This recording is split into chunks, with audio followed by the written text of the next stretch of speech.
Hey, I'd like to welcome all you guys to Augustus 5 for a speech called Thunderbolt, Adventures in Thunderbolt DMA Attacks by Russ Sevinsky.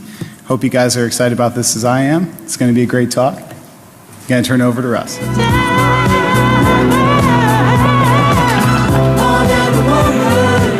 Thank you. Thank you. Hi, again, my name is Russ Sevinsky. I'm a security researcher with ISEC Partners. I'm also a father, a husband, and a musician. I love learning. I love taking stuff apart, figuring out how it works. And I feel like that's the best way to really learn something. I feel like going through contrived labs and kind of leading you down to the answer is great on learning a specific technology, but it's not the way to kind of get a great grasp of what you're looking at. So I just like taking stuff apart. That's kind of what I do.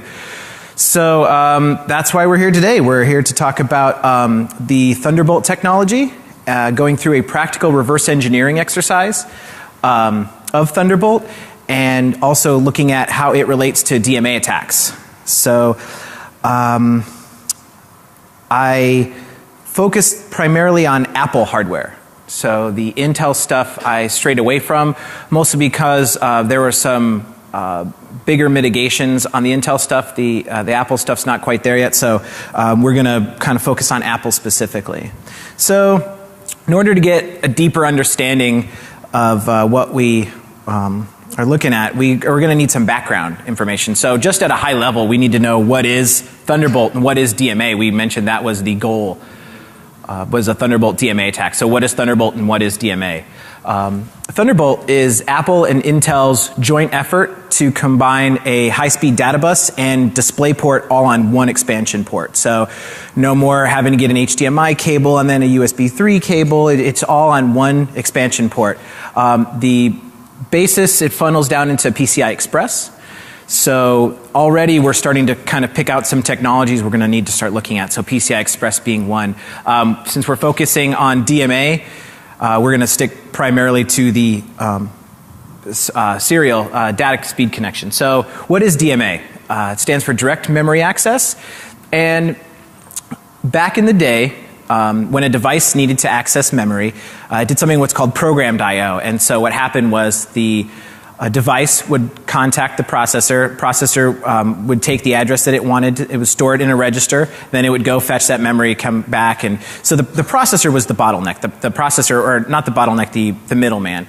And as the processor became faster, devices still stayed slow. So the processor would have to wait around for the request to be finished by the device. And it just was a horrible performance hit. So what the engineers decided to do was, well, let's just have the device contact the memory directly and allow the processor to continue on doing what it needs to do. So that was the solution. So just thinking about that, why would these external buses matter for us as security experts? Well, I mean, the biggest reason is if I have direct access to your memory externally, on an external bus on the computer, that sounds pretty serious. There's some, RAM consequences that I can pull memory out. So users may be affected. Another thing is the field of digital forensics.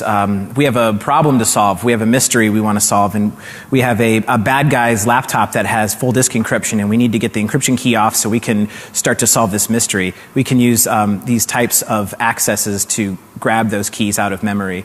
And also digital rights management. We can pull information off of the bus, but manufacturers might use bus encryption. They may encrypt that traffic going back and forth, so that makes it difficult for us to check that out. So those are some main reasons why external buses matter. Current DMA research, obviously I'm not the first one to ever be doing DMA attacks. There's a paper or a presentation called I/O attacks and Intel architectures and countermeasures. This presentation is great. It goes through all of the types of I/O attacks that can be done and talks about DMA and gets really low level into a lot of stuff. So I highly recommend that presentation for those who want to see that. Also, understanding DMA malware is a great paper. It goes through the way you can take a DMA take information and put it onto Intel's ME platform, and you can actually run keylogger on the hardware itself. So pretty interesting. Current Thunderbolt attacks, we're talking about Thunderbolt, so we should probably figure out if that's even possible.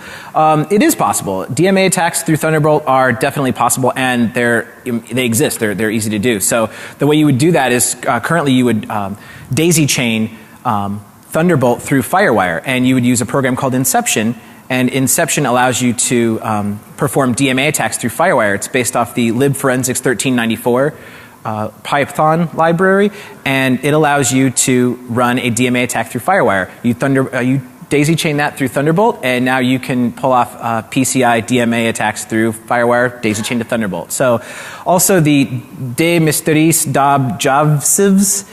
I'm sorry to Snare if I pronounced that incorrectly, but this paper was awesome. This was basically a Mac EFI rootkit. So we're going to talk about this process a little later, but when your computer boots up and your PCI Express bus goes to enumerate everything, it pulls expansion ROMs from devices, and on those expansion ROMs you can put an EFI program, and that will execute on the device before the operating system even loads. So that is a great way to get rootkits in. So mitigations to a lot of this stuff. I mean, this is sounding pretty scary. Epoxy.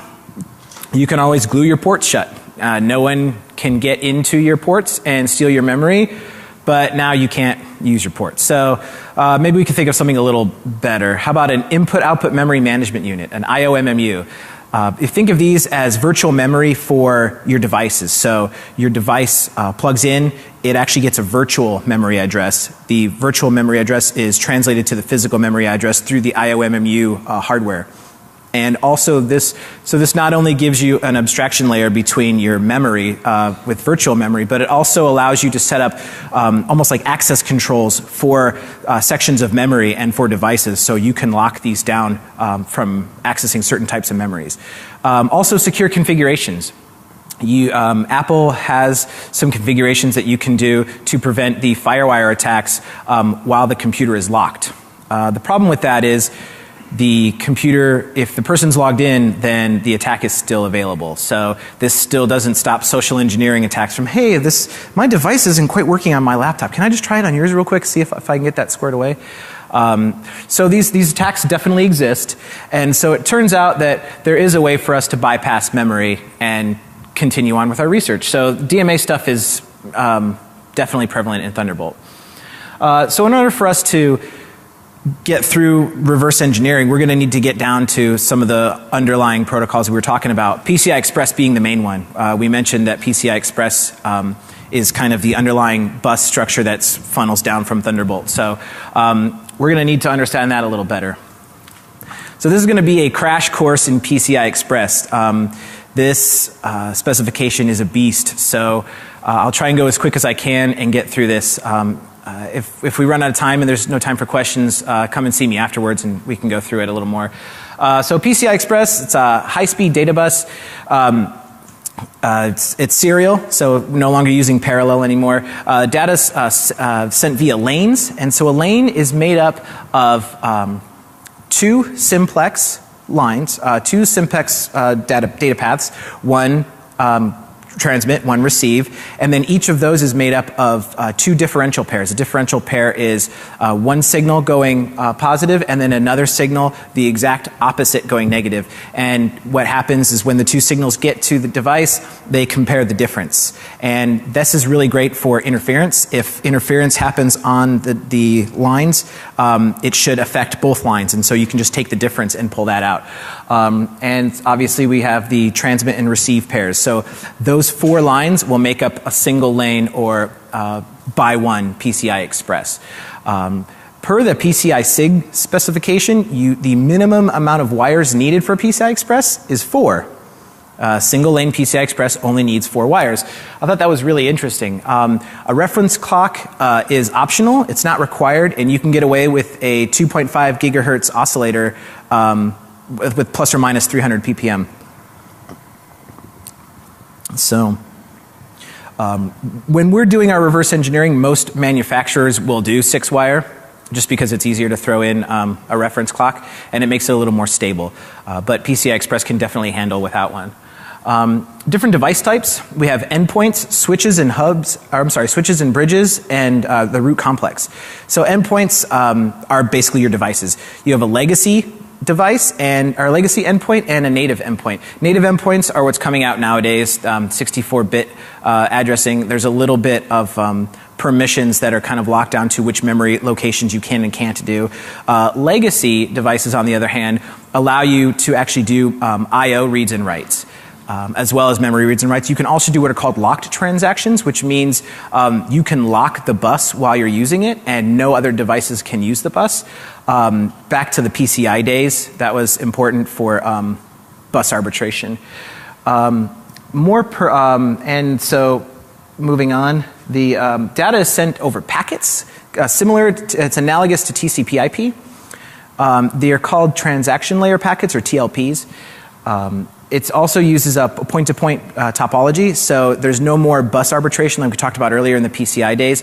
You'd have to set a line high to request access, and another line would go high when you were granted permission from the arbitrator. This isn't the case. You can just use the bus whenever you need to use the bus. Native devices aren't allowed to lock it, so other devices can use it. Legacy devices can lock the bus. And packets are routed by address. This is sounding a lot like TCP/IP, but this is memory address. And so what will happen is devices will travel through the PCI Express fabric, and based on their address, it will get routed to the correct device. Peer-to-peer communication is also possible because of this. We give an address of the device that we want to talk to. It'll travel through and get to it. Any memory addresses that are RAM-based are going through the root complex. So the root complex, it is a logical grouping of circuitry that will connect the PCI Express bus to the CPU and memory. I say logical because there's multiple ways to implement this. You can implement this on your North Bridge directly. You can implement this as a separate chipset. You can implement this as multiple chipsets. It all depends on the manufacturer, what they want to do. So in this image, you can see the root complex being in the center. Also notice the switch that has a bunch of devices hooked up to it. So in that example, if the device on the left wanted to contact the device on the right, it would send out a TLP with the address of that device. It would get to the switch, and the switch would say, oh, I have that over on this port. I'm going to send it out here. It doesn't even need to traverse up to the root complex. Also, with bridges, legacy devices can send old school packets through. They'll get translated into the correct protocol and sent through. So we talked about this a little bit earlier with the Mac EFI rootkit paper. Devices are enumerated through an enumeration process for PCI Express. So we start out a bus 0, device 0, function 0. Bus 0 is most always your root complex. So we start at the root complex, we start at the very first device and the very first function, and we say, is there anyone there? If a device comes back and says, yes, I'm here, then the next question is, are you a bridge or are you an endpoint? If it's a bridge, it'll go down and traverse down through that bridge and start the process all over again, enumerating all the devices there. If it's an endpoint, it'll tag it with an ID and an address, and it'll pull information from its PCI expansion ROM and load it into the configuration space. If it's a hot plug device and you've already booted up the machine, you just plug in that hot plug device, and there's two wires, present 1 and present 2. These get connected, and now the enumeration process happens, but just for that one port. It doesn't happen through the whole bus all over again. The expansion ROMs on the devices are what stores this information. So when you plug in, you get an ID and an address. You start pulling that information from device ROMs. So that was PCI Express. Now, as far as reverse engineering all of this, I love taking stuff apart. I am not a professional reverse engineer. I just love looking at stuff. I love learning, so I just like taking stuff apart. I don't have the best equipment, but what I do have got me a long way. So I'd like to just share that with some of the EEs out there and maybe some of the hobbyists who want to get into some of this stuff. Some of the tools that I used, a multimeter. Now, a multimeter is amazing, especially for the continuity testing feature. We're able to touch different wires together and different traces and different vias and trace where signal is flowing. For those who aren't familiar, a via is a way for, and we'll kind of touch on this in a little bit, a via is a way for a PCB layer at top to talk to a PCB layer further down and vice versa. So if I have a PCB and I have a layer up top and I have a layer on the bottom, and a via will allow me to drop down and do that. That makes the board development process really easy for manufacturers because they don't have to try and keep all of their designs constrained to one side. And then you have a list of usual suspects. You got your solder station, heat gun, reflow stuff, desoldering tools for heating up the board, desoldering chips, soldering things. Those all come in really handy. An Ethernet cable. Ethernet cable, not because we're going to be doing any Ethernet stuff, but if you cut this, one of two things will happen. You can get the one of the 8 wires, just take that, and you, if it's a solid wire, you can wrap those around your multimeter, and now your multimeter is that much smaller, and you can get into areas that you couldn't with big bulky multimeter leads. Also, the other thing, if the, as we'll see a little early or a little later, the wires, if they're made up of strands, you can take that strand out and cut it, and you can actually solder into those vias that we talked about earlier and start sniffing some of the traffic on there. Epoxy. Epoxy again. Epoxy is quickly becoming my favorite reverse engineering tool for this stuff. I picked this tip up from a buddy of mine, Mike Warner. We would take apart USB thumb drives because the case was too big and it wouldn't fit, and then we would just put epoxy over everything to keep it solid. Epoxy is not conductive, so we don't have to worry about electronics shorting out, and it's a great protector. The other thing it can do is if you have really small leads and you want to get some wires on there, if you're just right and you put enough pressure on there, you can push the wires on there and glue them together. So you can actually glue the wires with epoxy directly to the leads and do some sniffing as well. Logic analyzer, this is crucial for figuring out what's going on the board, what protocols are being used, what buses are sending data when. And an image editor, I use GIMP because it's free, and but you can use anything. This is great for taking an image of the board, taking an image of the other side of the board, and then comparing in the image editor by flipping and watching where leads go. So this is a really great way to reverse engineer. So let's go through the process. This is the process I took for reverse engineering the Thunderbolt technology. So we just pick a product, we'll take it apart. We're going to locate the important ICs on this chip. We're going to locate all of the wires that connect to all of them and see how they're interconnected. Then we'll look for data sheets for all of those chips, figure out what those pins are actually set up for and what they're meant to do. And then we'll sniff those buses and develop a map of our Thunderbolt technology and how it all works.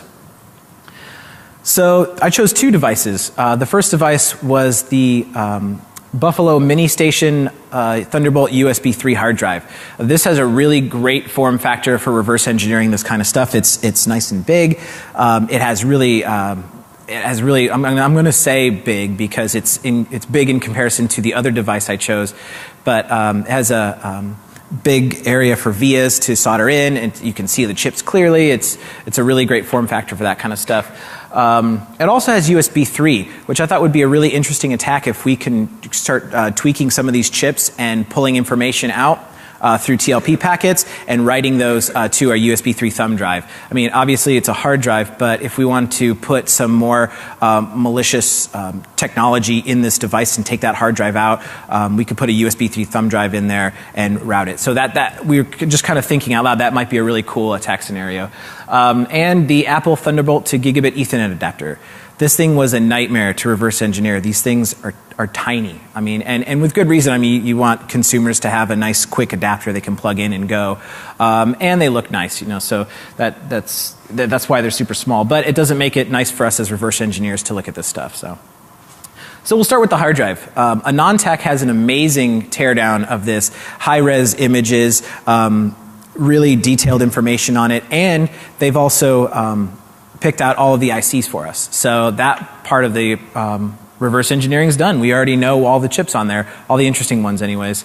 The main ones on there, the MLDU3, that's the USB to SATA controller.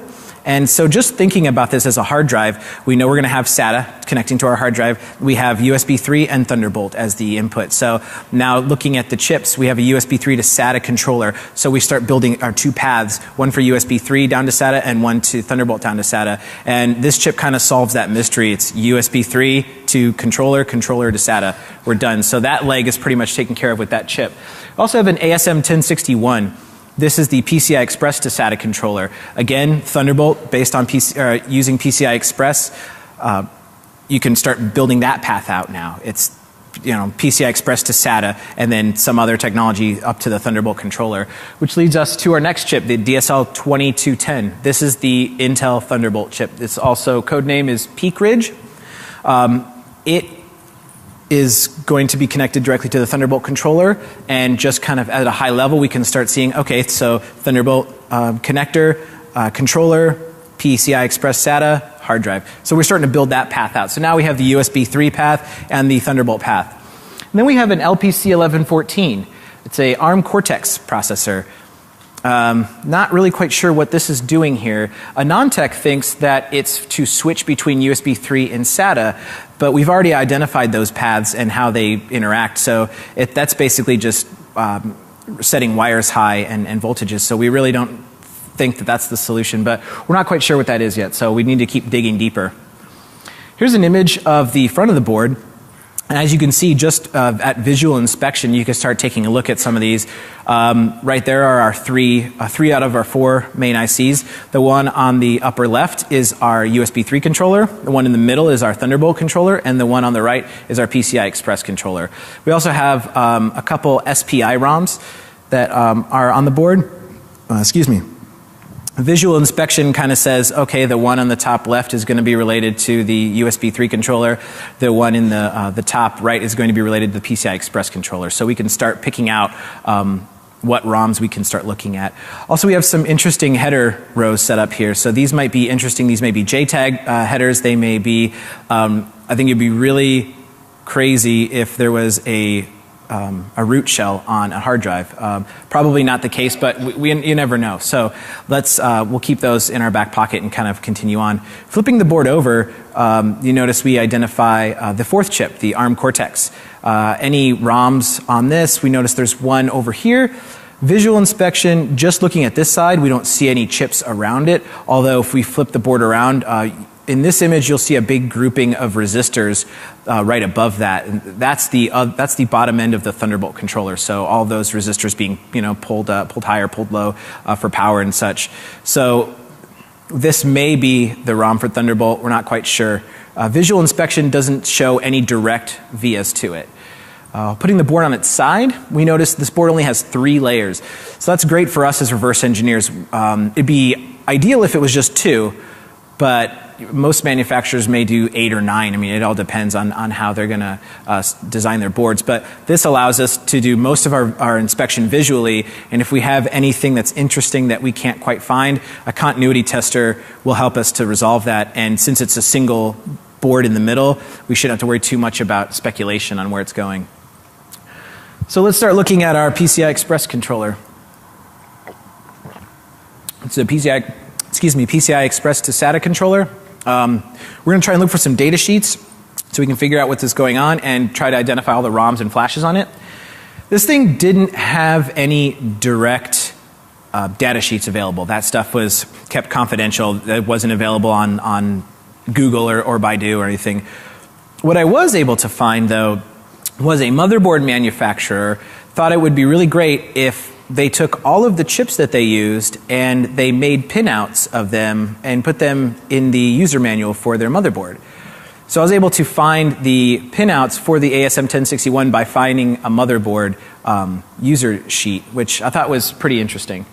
But in this you can see, it might be hard to see from the image, the top middle is all of our PCI Express lines.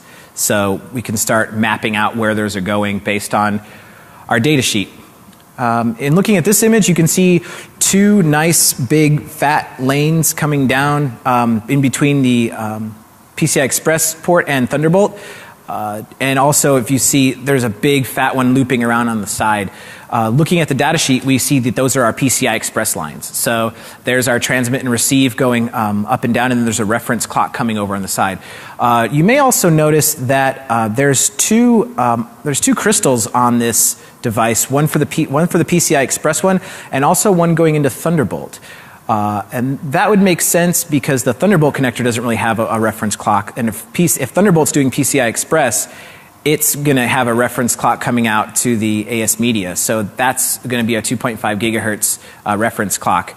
And that's going to be traveling around on that looping lines down to the AS media. So already we're starting to build a map. We're starting to build a pinout of Thunderbolt. This is an image of the board, the chip desoldered, and me kind of tracing in some of the lines coming in with different colors. This is where our image editor comes in handy. So we've already identified 7 of the pins for the Thunderbolt controller. All the PCI Express transmit stuff and also a PCI reset. So maybe we can patch this ROM and do some DMA attacks through the PCI Express ROM. Although this in theory would be possible, turns out this ROM is actually a PCI expansion ROM. So if we can send out some malicious code on this, that's a possibility. But doing an actual DMA attack may not be the case with changing that. Also, if we were able to find the flash on the ASM 1061, we could pull that off and possibly look for bugs in that and exploit those. But we're going to keep that in our back pocket, and we're going to continue on looking for other things, kind of digging a little deeper. Now we move on to the LPC 1114. This is the ARM Cortex that we saw earlier. We're not quite sure what it's used for. This model of ARM has tons of information online, so finding a data sheet is not a problem. It does connect directly to Thunderbolt, though. And how do I know that? I'm able to, just by visual inspection, check out the lines coming out, and they kind of drop into vias in this pattern. If we continue looking on, flipping the board on the other side, we can see those same vias popping up, coming into Thunderbolt. So with our little image editing magic, maybe hard to see in this image, but we can kind of flop those two together and set a direct connection. So now that we have data sheets for our ARM, let's go ahead and figure out what these are. Looks like 2 of them are I2C. So for those who are not familiar, I2C is a bus for transferring, for 2 chips communicating with each other. So looks like the ARM and the Thunderbolt controller are communicating via I2C. We can add those 2 pins to our pinout for Thunderbolt. Next we'll move on to Thunderbolt, the DSL2210. This has no data sheets available online. It's promotional information only. Maybe we can find some ROMs and flashes. We noticed there was that one ROM sitting on the other side. This is where our continuity testing comes in handy. We're able to do our continuity test from the SPI lines on the ROM into some lines going into Thunderbolt. And so those are traveling on the middle plane. So we're able to find out this definitely is the ROM for Thunderbolt. So not only do we know we have some code we can look at, we also know that we have 4 more pins that we can add to our list of pins for Thunderbolt. And so we kind of do this process. We start developing this map of how all these things are working together. We use color-coded lines to trace out things. I chose blue for PCI Express, red for voltage. You can see in the bottom left there's some thick dark maroon lines. Those are coming from the Thunderbolt connector directly. And we can see those are the high-speed lines for Thunderbolt. So now we can flip the board over, check out some other things. We see the maroon lines coming in again. We see that the pins at the bottom are coming up, and they're heading over to what looks like they're heading over to the opposite side of Thunderbolt. So these may be JTAG pins. We'll kind of look at that a little closer. But now we're able to start pinning out a little more. We can pin out the Thunderbolt connector. We can say, okay, well, these are the high-speed lines for Thunderbolt. So let's take a look at that connector and see what else we can pull. So we got our high-speed lines. This is single-lane PCI Express. So most of the other high-speed lines are just pulled to ground. So those are out. A lot of ground everywhere else. We got power, hot plug detect. We also have 2 lines that are called low-speed lines. And if we trace those out, those don't go to Thunderbolt at all. They actually go directly to the ARM Cortex. So when you plug in a Thunderbolt connection, what you're really doing is connecting the Apple directly to the ARM Cortex over low speed lines. And since they're low speed, maybe we can kind of sniff them and see what's going on. And we look at the data sheet, and sure enough, on the ARM Cortex, these plug in directly to the UART of the ARM Cortex. So now we can start doing some sniffing. This is an image of these lines being soldered into vias. These are strands of Ethernet cable being soldered into vias. Another great use for the epoxy, we can take these wires coming out. They're very delicate because this very, very small things we need to be soldering. And trust me, take it from my experience, these are really easy to rip out with a logic analyzer. So there's tension on the logic analyzer probes. When you hook them in, if you're not careful, it could pull on those wires and potentially cause damage to the entire board. You have to throw the whole thing out. So the epoxy really helps to kind of put that layer over there and protect this stuff while we're sniffing.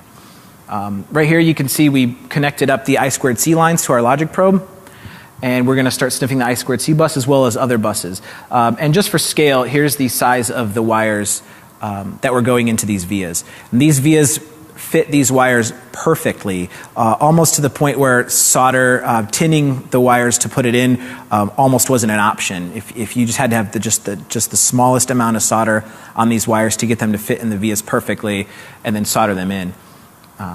Once our wires are soldered in and our epoxy set up to protect it, we could start sniffing the board and sniffing all the traffic on there.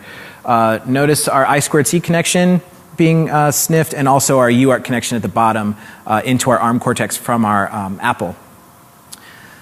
So here's an image of the output of the logic analyzer, and it might be hard to see from this image, but basically the UART comes on first, and the UART transfers data even before Thunderbolt ever boots up. Thunderbolt isn't even hot yet.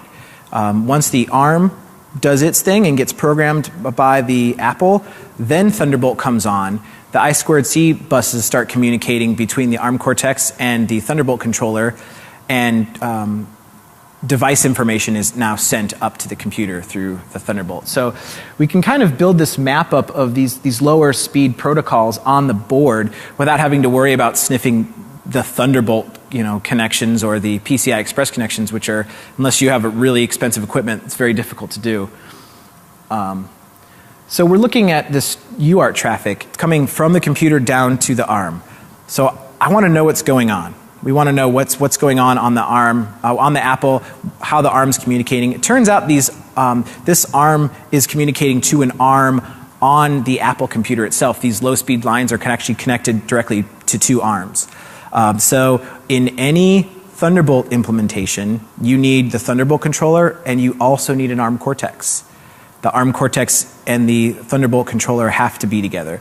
This is kind of an interesting correlation that they need to be together. So let's grab some Thunderbolt firmware updates, and maybe we can find some of these strings and some other things in these firmware updates. We notice the string EM space. Maybe we can find that in the Thunderbolt firmware image and see how maybe the Thunderbolt controller talks to the ARM and sets it up. Like, let's try and figure that out. So we grab our firmware update, and there's tons of information online from great reverse engineers in this field, but on how to get through application packages and look at Mako files and those kinds of things. So I used a lot of that, and you can see when we go through our application package, there's a payload file. Taking that and just running a file on it shows us it's a gzip compressed file. So we'll just rename it to .tgz and untar it. When we do that, we get three files. We get an EFI file and we get two bin files. So we have two bin files and the EFI program. So one of these is most likely the ARM image, and the other is Thunderbolt. So which is which? Let's see if we can figure that out. So we take our string, and we actually we look for that EM space, and sure enough, we find it in our HPM bin file.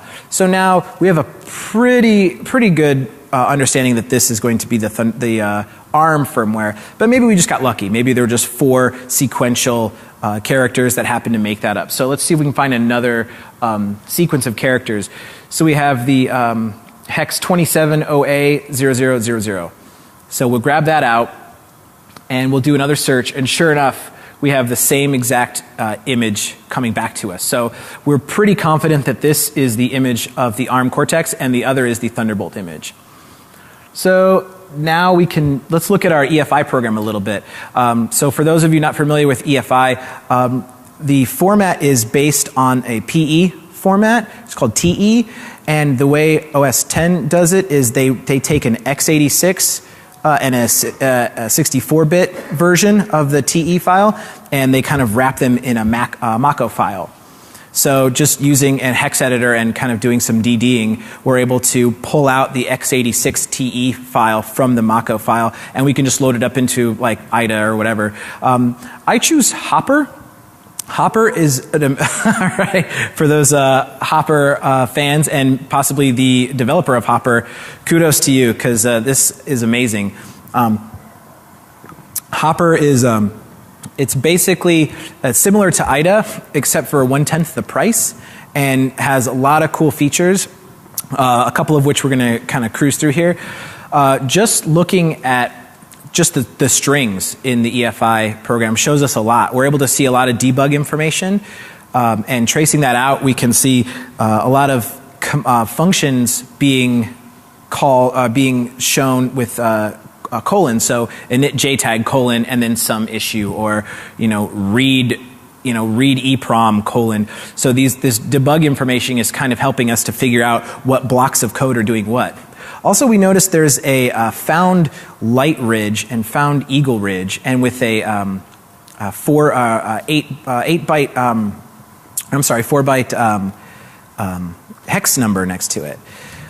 That is pretty interesting. I haven't seen anything related to that in any of the Apple stuff.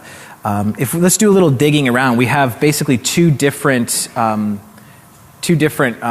descriptors for that. If we do a little Googling, we find only one file, and that file is the IO PCI-bridge.cpp in GitHub. Basically, this lists out if these 4 identifiers are not the case, then go ahead and do some stuff. So now we are able to say with pretty high confidence, since 2 out of the 4 are listed in our EFI program, we could say this is probably the list of device IDs for all of the Thunderbolt family. So taking that, we notice that we look at our logic analyzer output, and sure enough, in little endian we see the 86804915 or 15498086. This is traffic coming from our device up. So the peak ridge that we're looking at is actually the device ID of 15498086.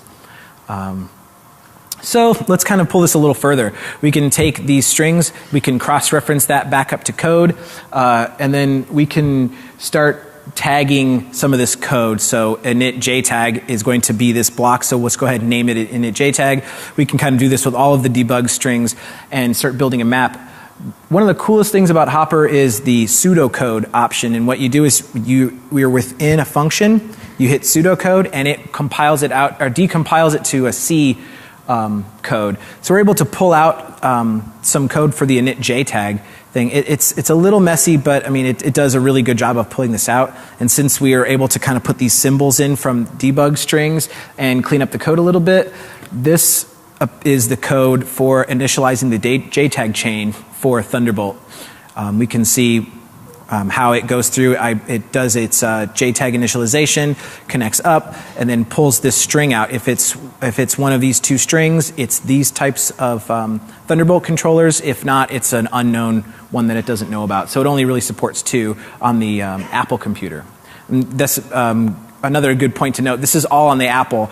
These EFI programs running on the Apple. We've kind of switched gears from the device over to the Apple because we want to watch that communication. So let's go back to the device. Let's look at these headers. We know JTAG exists somewhere. We know JTAG's being done with Thunderbolt. So let's look at some of the headers. The picture of the 2 rows on the right, one of these is actually LED voltages. So I hook up my multimeter and I turn on the device, and sure enough, as the light gets brighter, the voltage goes up. And as it gets dimmer, the voltage goes down. So not super interesting for us trying to figure out how this stuff works. So the other one in there is for high voltage. There's a 15 volt voltage on there. The one on the left, CN4, that looks like it's JTAG. And I'm assuming it's JTAG for two reasons. One, or actually three reasons. One, it's plugged into the Thunderbolt controller. Two, we saw the code on how JTAG is done, and JTAG is definitely done. And three, these pins also go directly into the ARM. So this looks like it's some kind of JTAG chaining that's going on between the ARM and the Thunderbolt controller. So I did it trial and error. I know they make devices for this kind of stuff, but I had some fun kind of playing around with it. Switching them around, finally, when I run a detect, an ID code, I'm able to pull back an ID code of all zeros. This is not uncommon, so the other stuff I was getting back was uncommon, so I can safely assume that this pinout is the correct way that this JTAG stuff is set up. So now we've got 4 more pins for our Thunderbolt connector. We can start building this pin out a little further and adding the JTAG lines in there. Since the ARM Cortex M0, which is the Cortex family that the LPC 1100 series is based off of, it does not support JTAG. It supports SWD, which is basically a 2-wire version of JTAG that ARM developed. However, those lines are pulled to ground. So it's not using SWD to do any testing or flashing. It looks like all of these pins that are hooked up are going to port 3. And a port on a chip is basically a collection of pins that usually serve one purpose. So they're all going to port 3, which leads me to believe that port 3 has been reconfigured to do a custom JTAG implementation on the ARM. It's also obfuscated with a start sequence, or what's called a knock-knock protocol. So just doing your simple JTAG connection kind of, it defeats this. And normally if you have anything like that, JTAG becomes much more difficult, if not impossible. But we saw the code for this earlier, so we can play around with that a little more. Leave that as an exercise. Continuing on, the Thunderbolt device ROM information, what's coming off of that? We can look at our logic analyzer stuff. We see the image on the right, where it says HD PAT-U3 and it has a bunch of information. That is from the system information or system profiler for those Mac users from back in the day. That comes from the system profiler section of the Thunderbolt bus. So this is the hard drive plugged in, and we can see that the vendor name and device name come into here from there, from the Thunderbolt ROM. The vendor ID, the device ID, and the device revision come in from this ROM, and also a UID, which per Apple's Thunderbolt dev guide, all devices are required to have a unique UID to identify them. This comes from that ROM that's burned onto that chip. So moving on to the PCI Express stuff. We kind of covered PCI Express in the beginning, and now we're going to kind of delve back into it and see how this is pertaining to Thunderbolt now. Turns out, if you really think about it, Thunderbolt is basically a PCI Express bridge, because it's taking PCI Express information and then it's encapsulating it, going up to Thunderbolt, pulling it back down. So it's really a bridge, and we can see this through a program called Arbor. Arbor is a pay program for Windows only, but it allows you to see your PCI Express bus and get a lot of detailed information on your PCI Express bus, to the point where you can actually pick out problems with your PCI Express bus and implementations of PCI Express devices. So this is an image. If you take an LSPCI and you do the most verbose output, you can take those memory output and you can put it into Arbor, and you can see other devices' PCI Express fabric. So this is a picture of my Apple computer's PCI Express bus before I plug in my Thunderbolt hard drive and after I plug in my Thunderbolt hard drive. Notice the big bluish purple area on top. That is the Thunderbolt chip connected on the Apple computer. The smaller one over on the bottom left is the Thunderbolt device on the hard drive, and then the green one at the very bottom is our actual SATA controller, our PCI Express to SATA controller we talked about earlier. Looking at the header, the PCI Express header for this device, we see a 1549 8086. So those bytes we were seeing earlier, those are directly related to the PCI Express implementation. So 1549 is the device ID, and 8086, makes sense, is made by Intel, is the vendor ID. So those chips earlier are those bits that went across the wire. Those are PCI Express identifiers. Looking at our hard drive, we notice it's a legacy device. So if you remember, we talked about earlier legacy devices for backwards compatibility reasons, and as we all know, what can possibly go wrong with supporting legacy devices. They have more permission. They can have more access to certain things. They actually have access to your I/O space. They have access to other devices, other legacy devices. And a fun fact, back in the day, your video card would need access to the video memory in the BIOS, and so it needed access to that lower level memory. When they moved up to native devices, that wasn't allowed. Legacy devices were allowed to do that, so they made video cards legacy devices. And to this day, if you see a video card, most of them on the market are still supporting legacy PCI Express. So in theory, if the programming was done right, we may be able to take snapshots with this hard drive, because we may be able to read that memory space of the video card, because they're a legacy device. So that was a pretty in-depth look at the hard drive. We've got a lot of information out. We got some great ways to pull some flashes and ROMs. We got some great ways to see what's going on. We know that the ARM Cortex is kind of orchestrating the whole thing for Thunderbolt, and the Cortex is required. So maybe we can, and we have a pinout, we're a pretty detailed pinout of our DSL2210 chip. So we're able to take that and look at other DSL2210 chips. So let's look at our gigabit Ethernet adapter. We're going to kind of go through the same thing. We're going to take it apart and figure out all of the traces and try to sniff that. This thing is tiny, so it's not going to be nearly as fun as the hard drive was. We're going to start on the left-hand side and move over to the right-hand side to see what's on both sides. Looking at the connection, we notice there's an ARM Cortex there. It's an LPC 1112. So this is part of the LPC 1100 family, but it's a smaller model, obviously. We have the datasheet for this. It's the same datasheet as the one we were looking at for the other one. So that's a win for us. Also, we noticed this goo over here. This looks what appears to be conformal coding. And what conformal coding is, it's a way, it serves two purposes. The first purpose is it locks down the board and prevents interference. So with these high-speed transmissions and this small space we're working with, that's essential to not have any interference. The other thing it does is it makes it a huge pain to reverse engineer, because this stuff is basically like a rock when you're trying to look at it. It also obfuscates a lot of the lines that are traveling on the board. If you look closely at the image, you can see, if you get the light just right, you can start seeing some of the traces connecting to other components on the board. You could see some resistors. You could start making out some paths.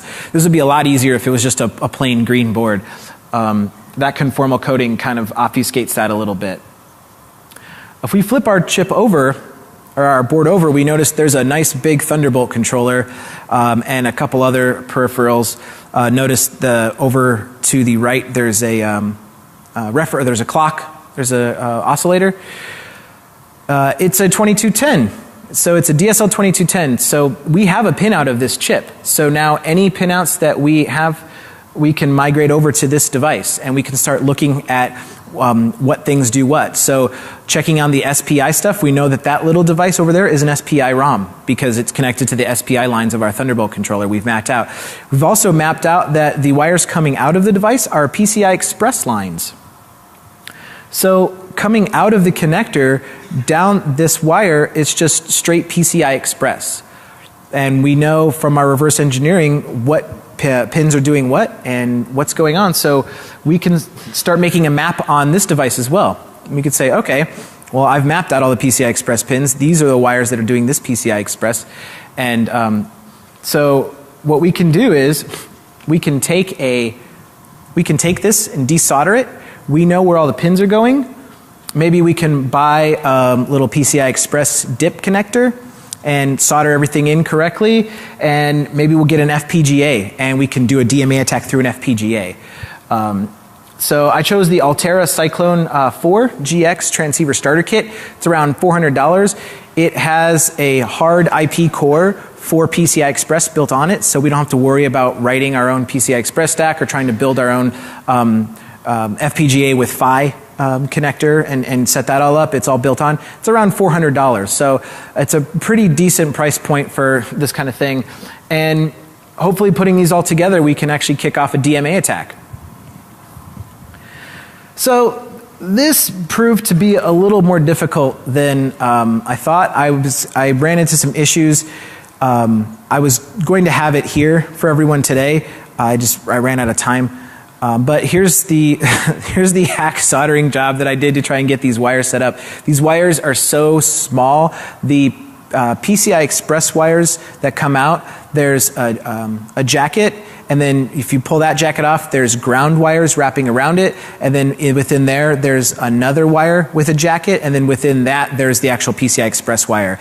To actually do stripping of that first jacket, I used the grooves of a pair of needle nose pliers, and that fit perfectly. So it was really difficult to actually strip these wires, and then getting down to the even smaller wire, I just had to use a really sharp clipping tool and just be very careful not to cut those thin wires. And then soldering this on, there's not a lot of room. We could pull these out. We can use some other wires. I wanted to try to make it as compact as possible, and then the end result would just be epoxied so that it would be protected. Here's a bottom view of that. This is going through the process of soldering these all together. Like I said, I didn't get a chance to finish it, but if you have any questions after the talk, I'll be happy to talk with you about it. Wrapping up some tips and tricks. For this, get a lot of devices. If you're going to be doing this kind of reverse engineering at this low level, get a lot of devices. You'll go through, I went through 4 hard drives and 6 Ethernet adapters. Heat up everything slowly if you're going to be pulling the ROMs off of these. I hooked up my heat gun to like 220 and just put it there, and I was like, all right, let's go. Why aren't you coming off? Heat the whole board up to about 180, 190 degrees Celsius. Wait about 5 minutes. And then if you think about it, the whole board is everything around is a giant ground plane. So that's all metal that we're going to need to like heat up to a correct temperature. Once you're around 180 to 190, then you can crank up your heat gun to around 220 to 250 and do some desoldering. I actually wasn't able to pull the chips off until I got up to around 300 degrees Celsius. So some of the EEs out there might be like, oh, that's awful high, you're going to damage the chip. But I was successfully able to desolder them at that temperature and connect them in. Continuity testing, I couldn't have done all of the tracing of this without the continuity testing. It makes it so much easier to trace through boards and planes going through the board. Sniff everything that you find. I only had an 8-channel logic analyzer, so I picked 2 reference channels, which were the UART ones because they started first, and I said UART lines, 6 wires, UART lines, 6 wires, UART line, 6 wires, and then I kind of grouped them all together so I had a reference. And read all the ROMs and ROMs and flashes that you have, and pull out interesting information on that. So again, my name is Russ Sevinsky, security consultant at ISEC. I want to give a special thanks to everyone at ISEC Partners, but specifically Jesse Burns. He was very helpful in helping me through this whole process. And Mike Warner, a good buddy of mine who put up with a lot of my crap for the last couple days and helped me out with troubleshooting some stuff. Also, I want to give a thanks to Craig Hefner. I think he's giving a talk next. He helped me out debugging some SPI stuff in the beginning, and a really smart guy. So go check out his talk. Thank you.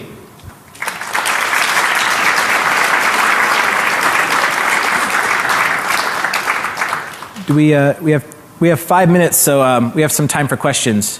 Yes.